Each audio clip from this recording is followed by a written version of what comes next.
북한의 여성 난파 공작원들은 선별 기준이 매우 까다롭다고 합니다. 출신 성분과 당에 대한 충성심은 물론 160cm 이상의 큰 키와 뛰어난 외모를 가져야만 들어갈 수 있다고 하는데요. 그들을 본 사람들은 마치 여신을 본 것 같다고 이야기할 정도라고 하죠. 하지만 이런 선별 조건에는 충격적인 이유가 숨겨져 있다고 합니다. 바로 그녀들만 받는 특별한 훈련 때문이라고 하는데요. 대체 북한에서 무슨 일이 벌어지고 있는 건지 오늘의 충격적인 사연 바로 시작합니다. 안녕하세요. 저는 김수빈이라고 합니다. 한때 북한에서 난파공작원 요원으로 복무를 한 적이 있었죠. 그날도 평소와 다름없이 학교를 마치고 돌아오는 길이었습니다. 갑자기 뒤에서 누군가 제 이름을 부르는 소리가 들렸죠. 수빈 동무. 뒤돌아보니 단정한 양복 차림의 남자가 서 있었습니다. 이후 그의 입에서 나온 말은 정말 충격적이었어요. 김정은을 위해 봉사할 수 있는 특별 관리 대상에 제가 선별되었다고 했죠. 순간 어린 시절부터 들어온 수령님과 조국에 대한 충성심이 제 마음속에서 불타오르는 것 같았습니다. 하지만 그때는 알지 못했습니다. 곧 제 앞에 펼쳐질 지옥을 말이죠. 아직도 그날의 기억이 생생합니다. 훈련소에 도착한 첫날부터 우리는 인간 이하의 취급을 받았어요. 새벽 3시 기상, 얼음장 같은 물로 하는 세수로 하루가 시작됐죠. 실수를 하는 순간 몽둥이 세례는 기본이었고 손발이 묶인 채로 질질 끌려다녀야만 했습니다. 하지만 이건 시작에 불과했다는 걸 나중에야 알게 됐습니다. 이후 시작된 유혹 훈련은 더욱 잔인했기 때문이죠. 우리 여자 요원들은 남자를 유혹하는 특수 훈련을 받아야 했어요. 호텔처럼 꾸며진 방에서 우리는 다양한 신분의 남자들을 상대하는 법을 배웠죠. 완벽한 메이크업과 예절, 대화 기술부터 시작해 은밀한 정보를 캐내는 방법까지 모든 것을 철저하게 익혀야 했습니다. 가장 힘들었던 것은 바로 스킨십 훈련이었어요. 간부들은 타겟을 완전히 홀리게 하기 위해서는 잠자리를 가져야만 한다고 하더군요. 어린 저에게 그 단어는 너무나도 충격적으로 다가왔습니다. 처음 남자 동료와 잠자리를 가지던 날은 아직도 잊혀지지가 않아요. 동료는 강제적으로 저에게 입을 맞추고 제 몸을 만져야만 했죠. 실오라기 하나 걸치지 않은 채로 원하지 않는 남자의 품에 안겨 그에게 저의 모든 것을 맡겨야 한다는 건 겪지 않으면 절대 모를 겁니다. 처음처럼 보여서는 안 된다는 말과 지도자님을 위해 한 몸을 바치라는 말을 들으며 저희는 간부가 보는 앞에서 그 짓을 해야만 했어요. 물론 너무나도 저항하고 싶었지만 그건 불가능했습니다. 무언가를 물어보는 것 자체가 처벌 대상이었으니까요. 매일 밤 누가 또 사라질지 모른다는 공포 속에서 우리는 서서히 감정을 죽여갔습니다. 그래도 서진이가 있어 버틸 수가 있었어요. 서진이와는 첫날부터 가까워졌습니다. 나이도 같고 고향도 평양이라 더 친근하게 느껴졌나 봐요. 밤마다 이불 속에서 작은 속삭임으로 서로를 위로하며 버텼죠. 우리 꼭 살아남자. 함께. 하지만 그때는 몰랐습니다. 그게 서진이와의 마지막 대화가 될 것이라는 걸 말이죠. 그날은 암벽 등반 훈련이 있었습니다. 늘 그렇듯 안전장비는 전혀 없었어요. 적진에서 안전장비 같은 건 없다. 교관들의 변함없는 말이었죠. 서진이가 제 앞에서 올라가고 있었어요. 저는 그저 서진이의 발밑을 지켜보며 천천히 따라 올랐습니다. 그때 갑자기 돌이 무너지는 소리가 들렸어요. 서진이가 중심을 잃고 비틀거리는 걸 보았죠. 순간적으로 손을 뻗어 잡으려 했지만 움직이면 쏜다. 교관의 총구가 제 머리를 겨누고 있었습니다. 저는 그 자리에 얼어붙었어요. 서진이가 절벽 아래로 떨어지는 모습을 그저 지켜볼 수밖에 없었죠. 이게 현장에서 일어날 수 있는 일이다. 동료가 위험에 처해도 임무가 우선이다. 감정은 사치다. 교관의 말이 끝나기도 전에 총성이 울렸어요. 아직도 그 소리가 귓가에 맴돕니다. 쓰러져가는 서진이를 향해 교관이 쏜 총. 그날 저는 깨달았어요. 여기서 살아남으려면 인간이기를 포기해야 한다는 걸. 그 후로 저는 달라졌습니다. 감정을 지워버렸어요. 다른 동기들이 고문으로 쓰러질 때도 누군가 끌려나갈 때도 눈 하나 깜빡이지 않았죠. 밤에는 서진이의 목소리가 악몽처럼 찾아왔지만 그마저도 참아냈어요. 살아남는 것 그것만이 제 목표가 되었으니까요. 그렇게 3년의 훈련을 마치고 베이징에 도착했을 때 저는 완벽하게 다른 사람이 되어 있었습니다. 베이징에 위치한 호텔 80층, 베이징의 화려한 야경이 한눈에 보이는 레스토랑의 소믈리에로 위장한 저는 이제 김수빈이 아닌 리메이였죠. 2년간의 소믈리에 특훈을 받은 덕분에 와인에 대한 지식은 완벽했고 중국어와 영어는 물론 프랑스어까지 원어민처럼 구사할 수 있었어요. 첫 타겟은 통일부 관료 한도준이었습니다. 그는 매주 금요일 저녁 이곳을 찾는 단골 손님이었죠. 저는 한 달간 그의 모든 것을 조사했어요. 와인 취향부터 시작해서 좋아하는 음식, 말투, 습관까지. 첫 만남은 철저하게 계산된 우연이어야 했습니다. 그날도 여느 때처럼 도주는 혼자 레스토랑을 찾았어요. 제가 추천한 샤토 마고의 1982년산을 음미하며 그가 지었던 미소를 아직도 기억합니다. 와인을 이렇게 잘하는 중국 소믈리에는 처음 봅니다. 그의 한국어에 저는 능숙한 한국어로 답했죠. 베이징에서 자란 조선족이라는 거짓말이 자연스럽게 흘러나왔어요. 매주 금요일 도주는 어김없이 제가 있는 바 자리를 찾았습니다. 저는 그의 취향에 맞는 새로운 와인을 추천하며 대화를 이어갔어요. 보르도 와인을 좋아하지만 가끔은 부르고뉴의 섬세함도 즐기는 그의 취향은 마치 그의 성격을 닮아 있었죠. 철저하면서도 따뜻한, 단단하면서도 부드러운. 시간이 흐를수록 도주는 계획대로 저에게 마음을 열기 시작했어요.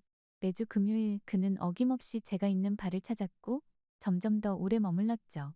와인 한 잔에 시작된 대화는 점점 더 깊어져 갔습니다. 그의 눈빛은 제가 지금까지 만난 그 어떤 남자와도 달랐어요. 거짓된 아름다움이나 계산된 매력이 아닌 진심 어린 따뜻함으로 저를 바라보는 눈빛이었죠. 어느 날 밤, 평소보다 더 많은 와인이 오가고 평소보다 더 가까워진 거리 속에서 저는 그와 하룻밤을 보내게 되었어요. 임무 수행을 위한 것이었지만 그의 따뜻한 품속에서 저는 오랫동안 잊고 있던 인간다움을 느꼈습니다. 처음 느껴보는 따뜻함이었죠. 차가운 얼음처럼 얼어붙었던 제 마음이 조금씩 녹아내리는 것 같았어요. 그렇게 훈련소에서 잃어버린 줄 알았던 감정들이 하나둘 되살아났습니다. 그가 제 머리를 쓰다듬을 때면 가슴이 떨렸고 그가 걱정스레 제 안색을 살필 때면 코끝이 찡해졌어요. 어쩌면 이런 게 사랑일까요? 그동안 수많은 남자들을 유혹하고 농락하는 법은 배웠지만 진짜 사랑이 어떤 것인지는 배운 적이 없었는데. 그리고 그날 저는 처음으로 그의 가족 이야기를 들었습니다. 4년 전 북한에 계시던 할머니께서 나만의 딸을 보기 위해 탈북을 시도하시다 돌아가셨다고 해요. 젊은 시절 도준의 어머니만 극적으로 남한으로 내려오셨는데 북에 홀로 남으신 할머니가 딸을 너무 보고 싶으셔서 늦은 나이에 탈북을 결심하셨다고 합니다. 그러나 결국 어머니가 많이 힘들어하셨어요. 월남 이후 할머니를 다시는 뵙지 못하셨거든요. 지금도 매일 밤 할머니 꿈을 꾸신다고 해요. 리메이 씨는 가족이 있나요? 그 질문에 저는 잠시 숨이 멎는 것 같았습니다. 어머니가 늘 자책하세요. 자신이 먼저 탈북하는 바람에 할머니께서. 그는 말을 잊지 못했죠. 그래서 이제는 다른 이산가족의 아픔만큼은 덜어주고 싶다며 중국 내탈북민 지원단체와 협력하며 위험을 무릅쓰고 그들에게 새로운 삶의 기회를 제공하고 있었습니다. 그의 진심 어린 노력에 제 마음이 조금씩 흔들리기 시작했습니다. 이후 그의 눈가에 맺힌 눈물을 보는 순간 제 안에 무언가가 무너져 내리는 것을 느꼈습니다. 얼어붙었던 제 감정이 조금씩 녹아내리기 시작한 거예요. 하지만 현실은 냉혹했습니다. 다음 날 평양에서 온 암호문은 제 가슴을 얼어붙게 만들었어요. 바로 부모님이 인질로 잡혀있다는 소식이었죠. 도준을 제거하라는 명령과 함께 말입니다. 임무를 실행하지 않으면 부모님의 목숨이 위험하다는 경고도 있었어요. 그날 이후로 매일 밤이 지옥이었어요. 와인을 따를 때마다 손이 떨렸고 도준의 따뜻한 미소를 볼 때마다 가슴이 찢어질 것 같았습니다. 그의 와인잔에 독을 넣으라는 지령이 내려왔을 때는 화장실에서 몰래 울었어요. 훈련소에서 완벽하게 죽었다고 생각했던 감정들이 도준을 만나면서 하나둘 되살아나고 있었거든요. 저는 매일 밤 악몽에 시달렸습니다. 꿈에서는 서진이가 나타나 저를 비난했어요. 너도 결국 날 죽인 그들처럼 되는 거야? 어떤 밤에는 부모님이 나오셔서 우리는 내가 이런 사람이 되길 바란 게 아니었다. 라고 하셨죠. 거울 속의 제 모습은 점점 낯설어져 갔어요. 도준과 마주할 때마다 마음속 갈등은 더욱 깊어졌습니다. 탈북민들을 돕는다는 그의 이야기를 들을 때면 제가 알고 있는 모든 것을 털어놓고 싶은 충동에 사로잡혔어요. 하지만 그러면 부모님은 옥죄어오는 현실 앞에서 저는 점점 숨쉬기조차 힘들어졌습니다. 어느 날 도준이 물었어요. 리메이 씨는 행복해 보이지 않아요. 무슨 고민이라도 있나요? 그의 진심 어린 걱정에 저는 눈물을 참느라 온몸이 떨렸습니다. 그때 그가 주머니에서 손수건을 꺼내 건넸는데 낡은 천에 수놓아진 꽃무늬가 제 시선을 사로잡았어요. 어머니가 쓰시던 건데 할머니께서 어머니에게 주셨던 거라고 해요. 이제는 제가 늘 가지고 다녀요. 할머니의 채취가 담긴 유일한 물건이라며 소중히 여기는 그의 모습에서 저는 단 한 번도 뵌 적 없는 그분을 향한 깊은 그리움을 느낄 수 있었습니다. 그 손수건을 보는 순간 저는 결심했습니다. 더 이상 도망칠 수 없었어요. 거짓과 위선으로 가득한 이 생활을 제가 받았던 그 잔혹한 훈련의 결과물인 이 삶을 끝내야 했습니다. 설사 그 선택이 저와 가족 모두의 죽음으로 이어질지라도 적어도 인간으로서의 마지막 선택은 제가 하고 싶었어요. 이제 와서 깨달았습니다. 진정한 용기는 살아남는 것이 아니라 옳은 일을 위해 죽음도 무릅쓸 수 있는 것이라는 걸. 결심은 했지만 고백하기까지 이틀 밤을 뜬 눈으로 지새웠습니다. 와인잔을 닦으며 몇 번이고 되뇌었어요. 나는 당신을 죽이러 온 북한 공작원입니다. 거울 속의 제 모습은 창백했고 손은 떨려왔죠. 하지만 더는 도준을 속일 수 없었어요. 제 진심을 믿어줄 거라는 확신도 없었지만 적어도 마지막은 진실로 마주하고 싶었습니다. 그날따라 호텔반은 한산했어요. 도준은 늘 그랬듯 미소를 지으며 들어왔고 저는 그의 자리에 평소와 다른 와인을 놓았습니다. 오늘은 특별한 와인인가요? 그가 물었죠. 네, 제 인생에서 가장 특별한 와인이에요. 아마도 마지막이 될. 먼저 제 본명을 말했어요. 사실 전 김수빈입니다. 리메이가 아니에요. 도준의 눈빛이 순간 날카로워졌지만 제 이야기는 계속됐죠. 훈련소에서의 3년, 가혹했던 교육들, 그리고 도준을 제거하라는 임무까지. 모든 걸 털어놓는 동안 눈물이 멈추지 않았어요.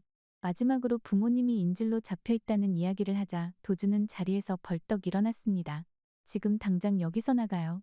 그의 목소리는 차가웠어요. 다시는 내 앞에 나타나지 마세요. 예상했던 반응이었지만 가슴이 찢어지는 것 같았습니다. 하지만 그게 끝이 아니었어요. 엘리베이터를 타려는 제 팔을 도준이 잡았거든요. 30분 뒤에 호텔 지하 주차장으로 오세요. 절대 뒤돌아보지 마세고요. 감시 카메라가 있는 호텔을 벗어나자마자 도준은 저를 끌어안았어요. 미안해요. 아까는 도청이 의심되어 어쩔 수 없었어요. 그의 목소리가 떨렸습니다. 전 당신의 눈을 봤어요. 그 눈빛만은 거짓일 리 없다고 믿었죠. 그제야 저는 참았던 흐느낌을 터뜨렸습니다. 도준은 이미 계획이 있었어요.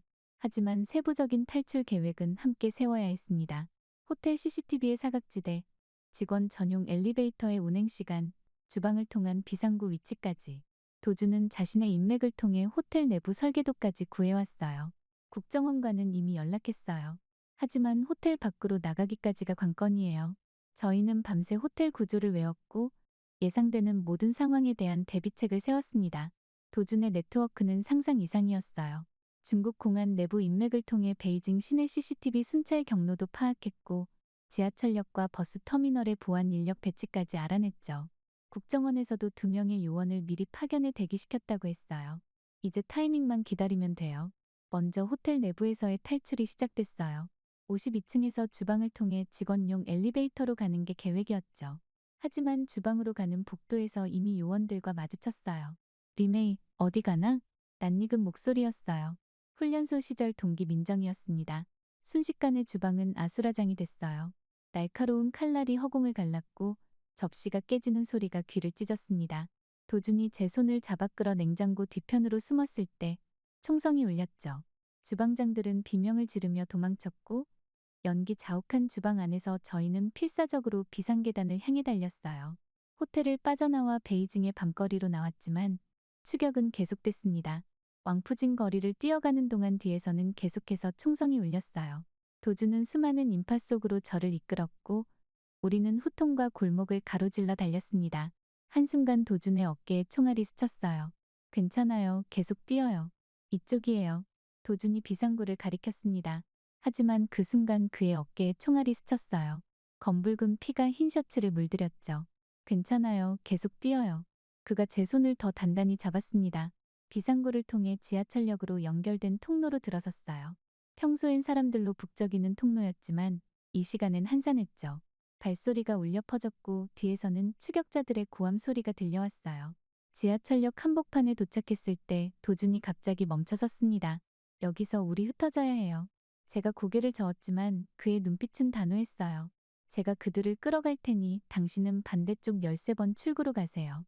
거기 국정원 요원들이 기다리고 있을 거예요. 안 돼요. 당신도 함께 가요. 제가 그의 팔을 잡았지만 도준은 제 이마에 키스하고는 저를 밀어냈어요. 살아서 꼭 다시 만나요. 이번엔 제가 당신을 찾을게요. 그 말을 끝으로 도준은 추격자들이 있는 방향으로 뛰어갔고 저는 눈물을 삼키며 반대편으로 달렸습니다. 13번 출구 근처에서 정말 국정원 요원들을 만났어요. 그들은 신속하게 저를 차에 태웠고 곧바로 안가로 향했습니다. 도중에 차를 3번이나 바꿔 탔고 옷도 갈아입었죠. 마침내 안전한 곳에 도착했다는 말을 들었을 때 저는 그제야 긴장이 풀렸는지 정신을 잃고 말았어요. 그리고 깨어난 건 다음날 아침이었습니다.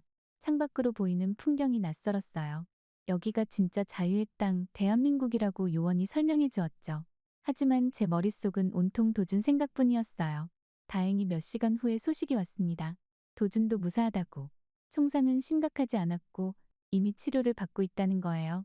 나중에 들은 이야기지만 도준은 처음부터 저를 믿고 있었다고 해요. 제가 고백하기 전부터 이미 국정원과 연락하며 제 신변 보호를 준비하고 있었다고 합니다.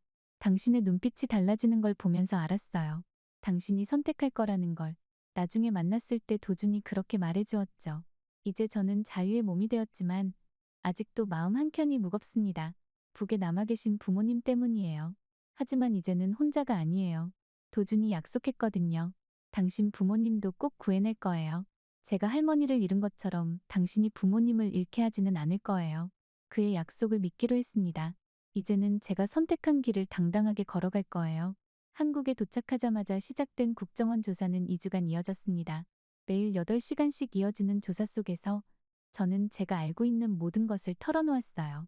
훈련소의 위치와 내부 구조, 교관들의 신상, 공작원 훈련 과정의 세부 사항까지. 처음에는 또 다른 신문이 아닐까 두려웠지만 조사관들의 태도는 의외로 차분하고 인간적이었습니다. 수빈 씨가 제공한 정보는 매우 귀중합니다. 하지만 억지로 기억을 떠올리실 필요는 없어요.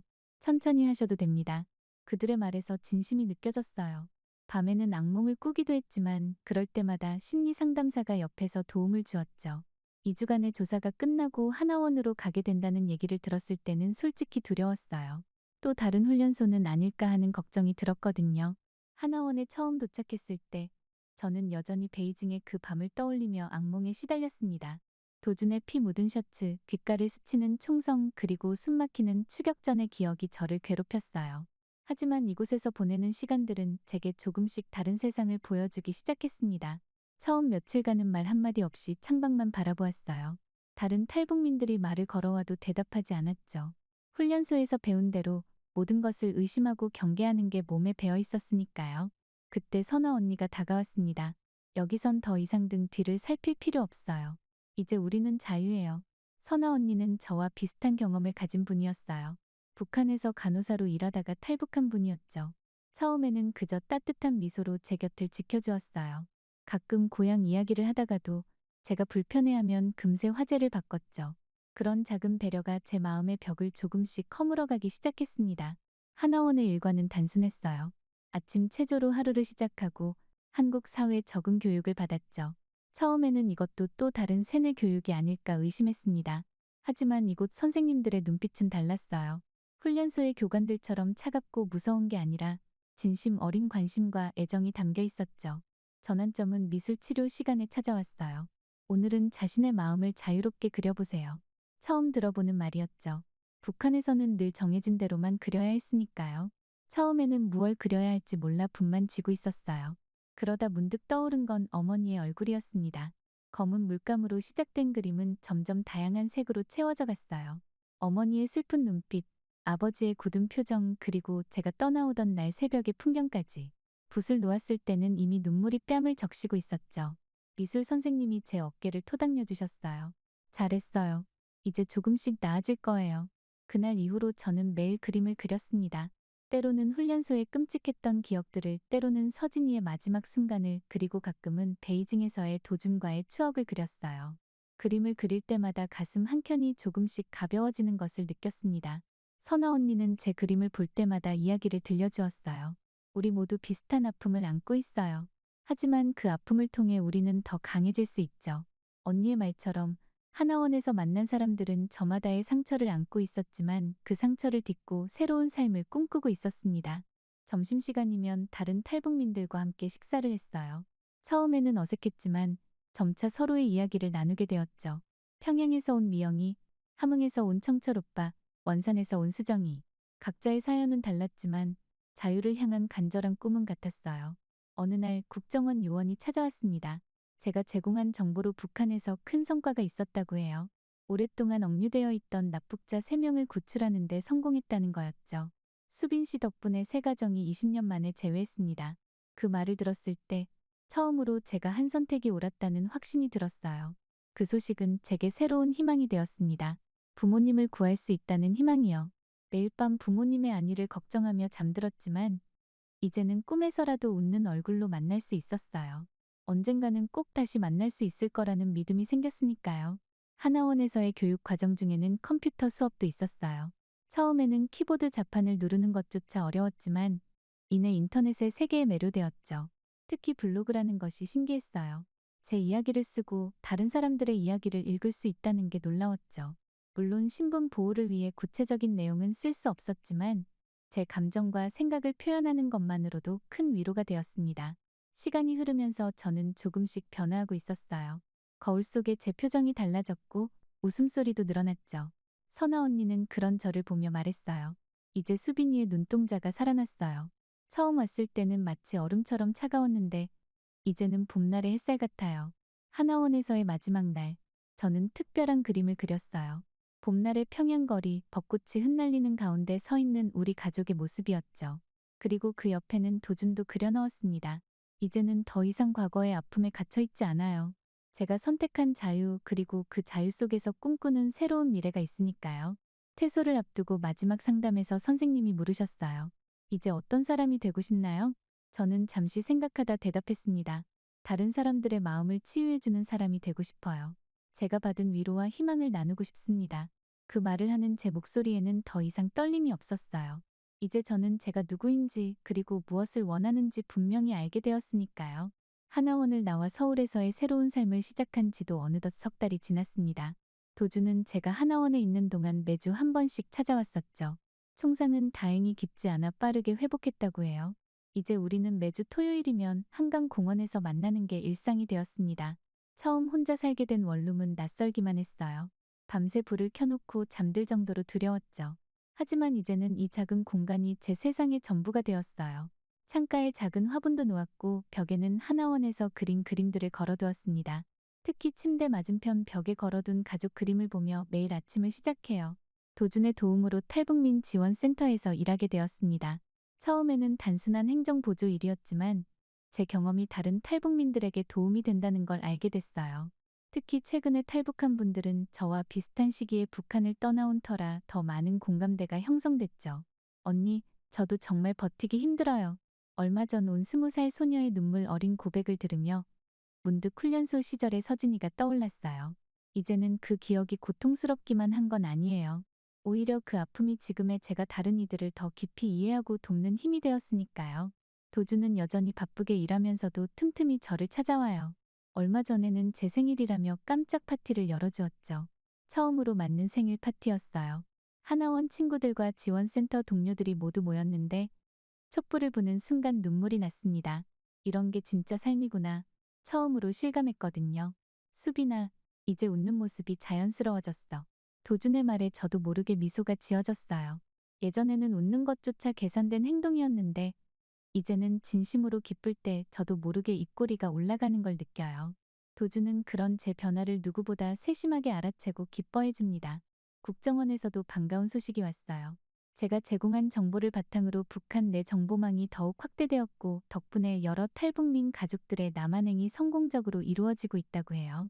무엇보다 기쁜 건 부모님의 동태를 확인할 수 있게 되었다는 거예요.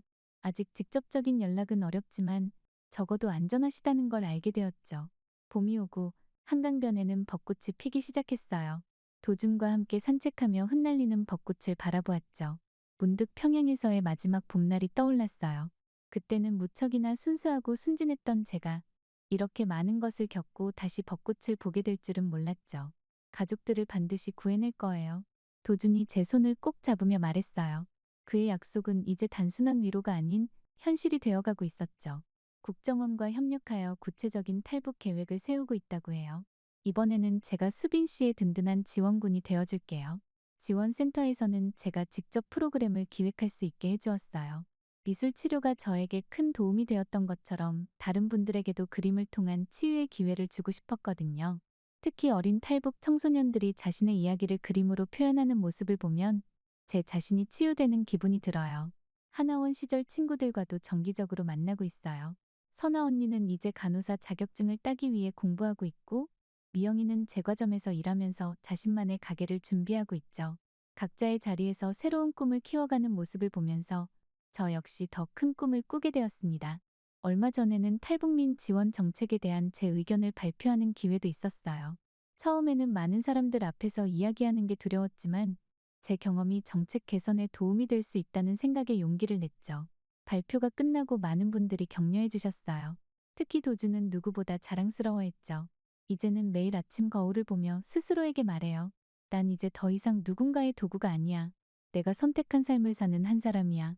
이 말은 단순한 자기 암시가 아니에요. 매일매일의 선택과 노력으로 증명해가는 진실이죠. 오늘도 한강변에 벚꽃이 흩날립니다. 3년 전 평양에서 보았던 그 벚꽃과 똑같아요. 하지만 이제 제 마음은 완전히 다르죠.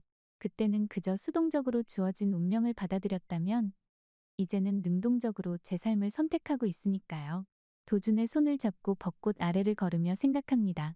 이제 저는 진정한 봄을 맞이하고 있다고 말이죠. 저의 이야기는 이렇게 끝이 나지만 저희 새로운 이야기는 이제 시작입니다. 제 이야기를 끝까지 들어주셔서 감사합니다. 부디 구독자님들의 가정에도 항상 평화가 깃들기를 바랍니다.